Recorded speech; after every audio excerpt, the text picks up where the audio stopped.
Faylın yeni adla yaddaşda saxlanılması.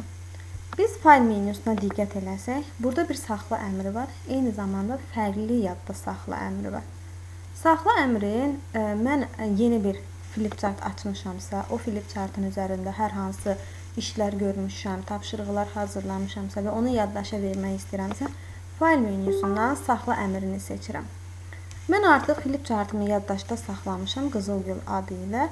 Ancaq elə olur ki, bu faylın üzərində hər hansı bir dəyişikliklər aparıram. Dəyişiklik elədikdən sonra istəyirəm ki, mənim əvvəlki flipchartımda yaddaşda saxlansın. Eyni zamanda dəyişiklik elədiyim flipchart başqa adla yaddaşda saxlayayım. Məsələn, mən burada yuxarıda tapşırığımın şərhini, rəngini dəyişdirə bilərəm. Fərqli bir rəngdir. Məsələn, yaşıl rəngdə yazdım. Və yaxud da ki, buradakı xanaların, dörd bucaqların rəngini dəyişdirə bilərəm.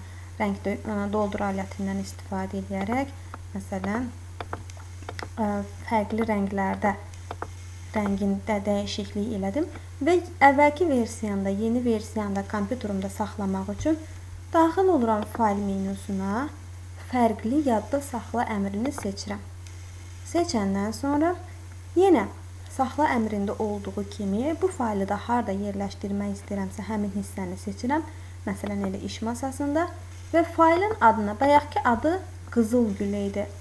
İndi yeni dəyişiklik eləyərək yaddaşda saxlayıram deyə Qızılgül xətt qoyub 2 yaza bilərəm. Yəni ki, ikinci dəfə yaddaşda saxlanın.